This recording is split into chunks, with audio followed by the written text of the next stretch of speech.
Before we begin, I would like to say that the links to the stories will be in the description below if you want to read along with me. With that being said, let's begin.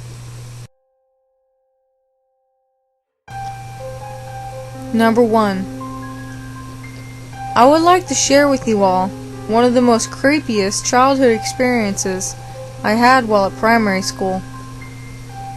I think I must have been around 8 or 9 at the time, and I distinctly remember it being summertime.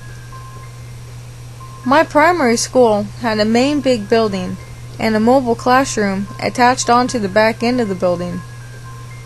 It was at this time that the mobile classroom was my classroom, and I spent most of the 6-hour school day in there. The back end of the school consisted of a large field and a small wooden ramshackle fence that separated the school's land from the farmer's land, which was technically adjacent. The farmer's land led downhill into a valley and also has a small river and wooded area. Now, back to my classroom. Structurally, it was supported by not so big concrete blocks, placed underneath the 4 corners of the classroom, combined with some sturdy metal, from what I can recall. However, the way it was supported meant that there was a large crawl space and was big enough for an adult to crawl into and still have enough space to turn around. The crawl space was covered with a thin chicken wire to stop children going into there. So, back to the story. As I said, it was summertime, and it was the end of the school day. I was cartwheeling on the field because I just learned to master them. Lots of other children were messing around on the field too because it was such a hot day and spirits were high.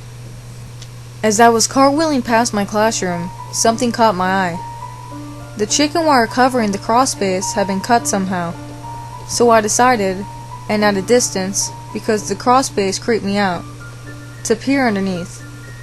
And I shit you not, staring back at me was a man. He had dark hair and a brush-like mustache, but that was not all.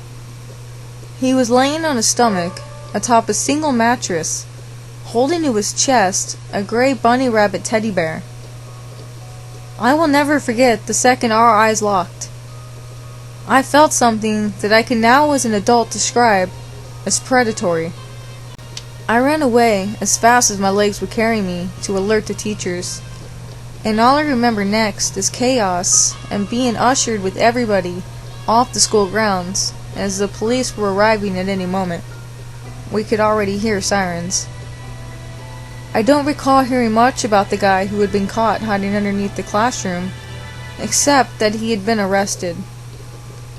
After this incident, the school tightened its security, and a school caretaker was always patrolling the school grounds.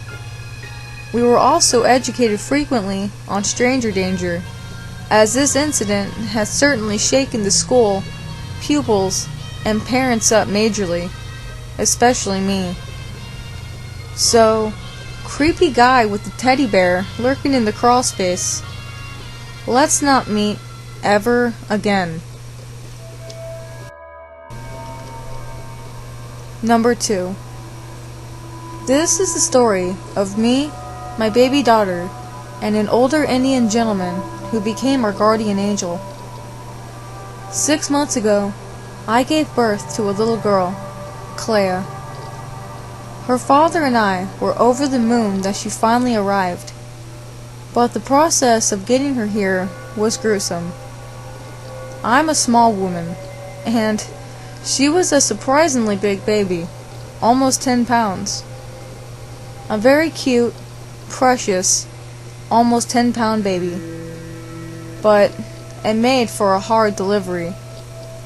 7 hours into labor, with no signs of progress, meconium, signs of fetal distress, showed up, and I was whisked into an emergency C-section.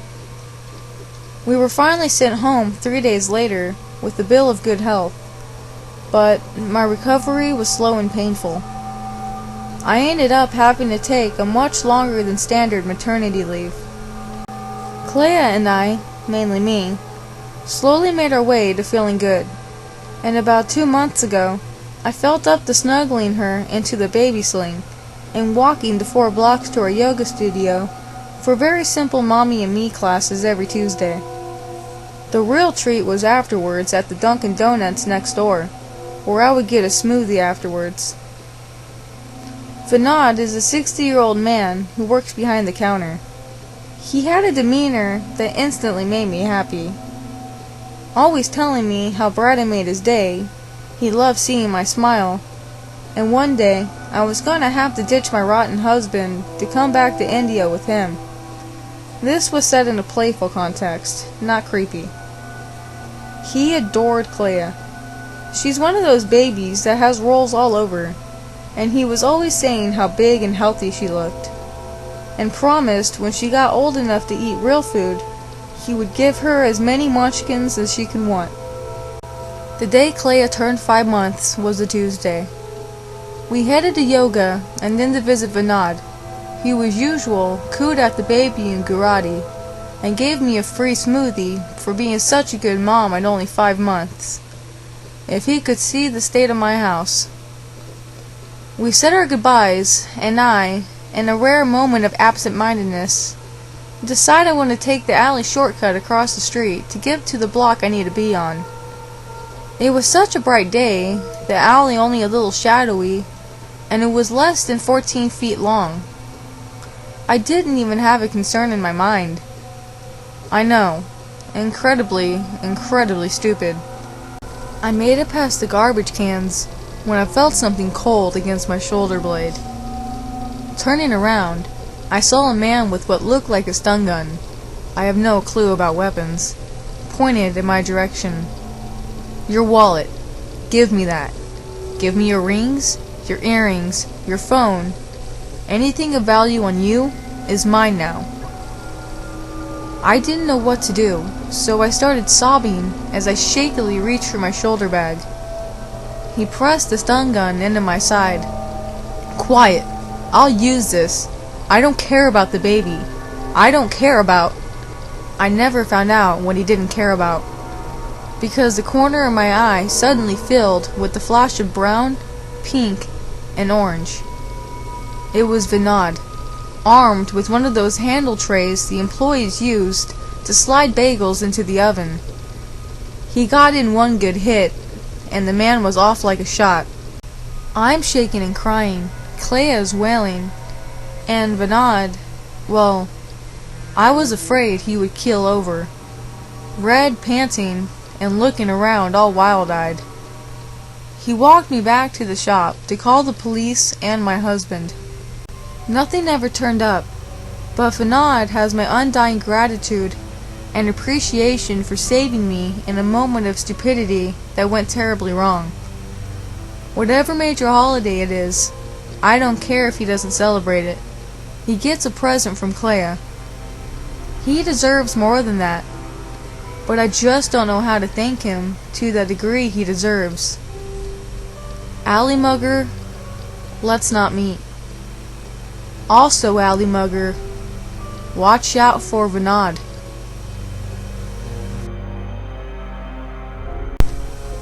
Number 3. Since my last post, it got me thinking about which experience I would like to share next, and I decided on this one.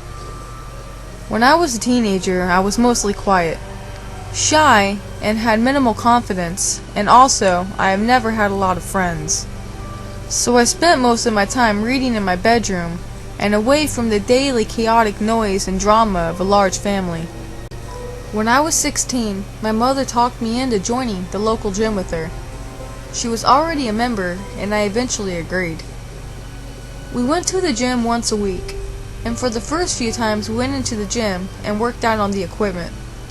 However, the next time we decided to visit, I asked if we can go swimming instead, as I've never been a great swimmer and would like to improve my swimming skills. Now, I will let you know at this point that the swimming pools we would be using were also used during primary school for standard swimming lessons that school provided, so I had good knowledge of the changing rooms, etc. Some of the individual changing cubicles have holes in them, and whenever I've used one of these cubicles, I had always made sure I covered up any holes. Anyway, we headed into the changing rooms on this particular day, and found a double changing room cubicle unoccupied, and we decided to use it together. I checked all the walls for any holes. I found 2, and I plugged them up with tissue. We both get changed and head towards the exit of the changing rooms to get to the pool, walking slowly as the floor was quite wet and we didn't want to risk having any unnecessary accidents. That's when I spot him. I noticed a middle-aged guy with dark-colored hair and a potbelly, wearing just a towel. He was holding a goddamn camcorder. I alerted my mother, and she was in a state of confusion as to what she was actually seeing. He was walking around the changing rooms, using his camcorder to obviously record people, as he had his eye to the viewfinder, and he was unchallenged by anybody. My mother quickly hurried me along, and we made it to the pool. I asked my mother if we should alert the lifeguards about the guy, and she had come to the conclusion that he was making a documentary. She thought this because the leisure center did also have security guards, and they would never allow such a thing to happen. Anywho, fast forward 3 weeks or so, and I was reading the newspaper. One article caught my eye.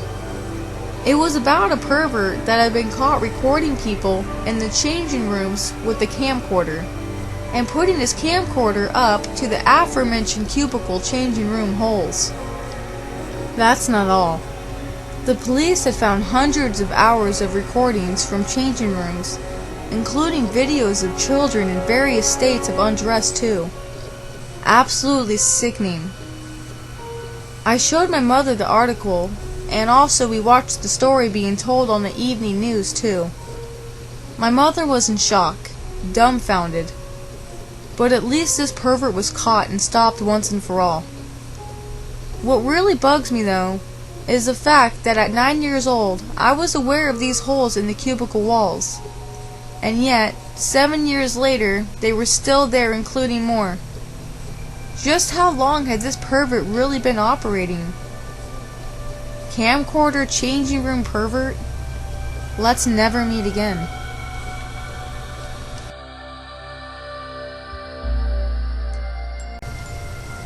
Thanks for listening to another 3 true scary stories from Reddit.